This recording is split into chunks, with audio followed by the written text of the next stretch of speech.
आजकल एआई की इतनी बातें हो रही हैं और इसके पीछे कई सारी टेक्निक्स हैं।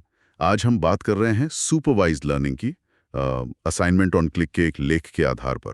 तो ये वो तरीका है जहां मशीनों को सिखाया जाता है, लेकिन लेबल वाले डेटा से, है ना? हाँ बिल्कुल। मतलब शिक्षक की तरह जो उदाहरण भी दे रहा है और सही जवाब भी बता रहा है। तो आज इसी पर गहराई से बात करते हैं। ये कैसे काम करता है, इसकी यूज क्या है और क्या मुश्किलें आती हैं इसमें। तो शुरू करते हैं बेसिक से। सुपरवाइज्ड लर्निंग में लेबल वाला डेटा सेट यूज होता है। मतलब हर इनपुट के साथ उसका सही आउटपुट, उसका लेबल जुड़ा होता है। यही है ना? बिल्कुल। और सबसे मजेदार बात यह है कि मॉडल का मकसद सिर्फ रटना नहीं है, उसे इनपुट और आउटपुट के बीच का जो रिश्ता है, पैटर्न है, उसे समझना होता है। अच्छा। ताकि जब कोई नया अनदेखा इनपुट आए तो वो उसकी सही भविष्यवाणी कर सके। पैटर्न समझना जरूरी है, सिर्फ याद करना नहीं। और ये सीखने की जो पूरी प्रक्रिया है, लेख में जैसे बताया गया है, इसमें डेटा कलेक्शन, फिर उसको साफ करना, प्री प्रोसेसिंग जिसे कहते हैं, ये सब शामिल है। हाँ हाँ। पहले तो डेटा जमा करना, फिर उसको तैयार करना पड़ता है मॉडल के लिए। जैसे मान लीजिए कोई जानकारी अधूरी है, उसे हटाना या ठीक करना। फिर आता है सही एल्गोरिदम चुनना। ये बहुत ज़रूरी है। जैसे लीनियर रिग्रेशन है, डिसीजन ट्री है या फिर न्यूरल नेटवर्क। कौन सा चुनना है ये प्रॉब्लम पर डिपेंड करता है। और इसके बाद होती है असली ट्रेनिंग। एग्जैक्टली। ट्रेनिंग में मॉडल इनपुट आउटपुट के जोड़े देखता है, उनसे सीखता है। वो अपनी भविष्यवाणियों को असली लेबल से मिलाता है और जो भी अंतर होता है उसे कम करने के लिए अपने पैरामीटर्स को एडजस्ट करता है। मतलब अपनी गलतियों से सीखता है, धीरे धीरे बेहतर होता जाता है। सही कहा। और फिर ट्रेनिंग के बाद मूल्यांकन और परीक्षण। हाँ, वो भी जरूरी है। उनका जिक्र है, जैसे तस्वीर में बिल्ली है या कुत्ता, ये पहचानना। हाँ, ये तो एक बहुत कॉमन उदाहरण है और इसका इस्तेमाल बहुत बड़े पैमाने पर होता है। फेस रिकग्निशन में, मेडिकल इमेजिंग में, यहाँ तक कि सेल्फ ड्राइविंग कारों में भी। और सिर्फ तस्वीरों तक ही नहीं, नेचुरल लैंग्वेज प्रोसेसिंग यानी एनएलपी, उसमें भी इसका खूब इस्तेमाल है। एनएलपी मतलब?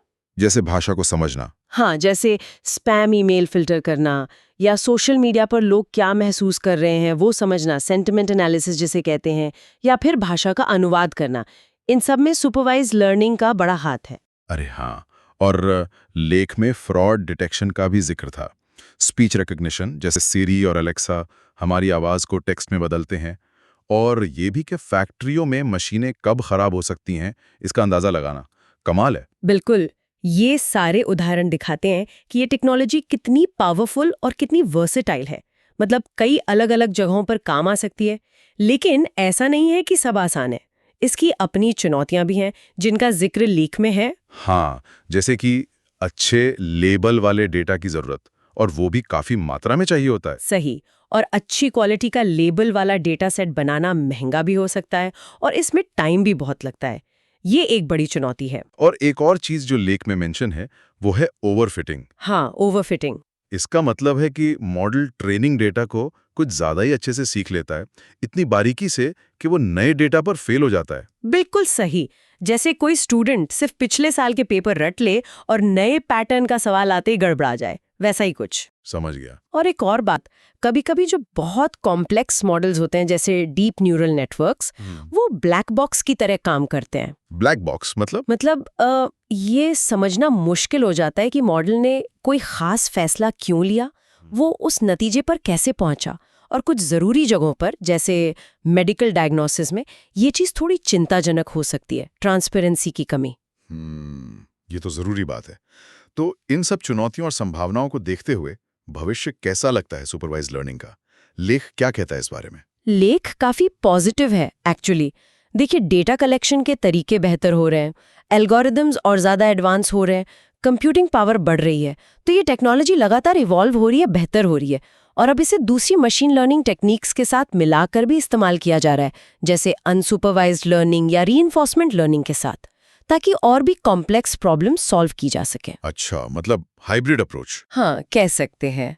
और बड़े डेटा सेट और टूल्स की आसान उपलब्धता इसे और ज्यादा एक्सेसिबल भी बना रही है। तो कुल मिलाकर असाइनमेंट ऑन क्लिक का लेख यही कहता है कि सुपरवाइज्ड लर्निंग मशीन लर्निंग की एक फाउंडेशनल, एक बुनियादी तकनीक है जो लेबल किए गए डेटा से सीख सकती है और फीडबैक के जरिए खुद को बेहतर बना सकती है। हाँ, और जैसा लेख के आखिर में कहा गया है, ये आर्टिफिशियल इंटेलिजेंस के भविष्य को बनाने में एक बहुत महत्वपूर्ण भूमिका निभा रही है और इसमें दुनिया भर में वाकई में बदलाव लाने की बहुत क्षमता है। और जाते जाते एक सवाल सोचने के लिए छोड़ जाते हैं। जैसे जैसे मशीनें हमारे दिए गए लेबलों से सीखकर ज्यादा काबिल बन रही हैं, तो ये लेबल बनाने का जो प्रोसेस है, वो हमारी अपनी सोच, हमारे अपने पूर्वाग्रहों को कितना दर्शाता है और इसका आगे चलकर क्या असर हो सकता है। सोचने वाली बात है।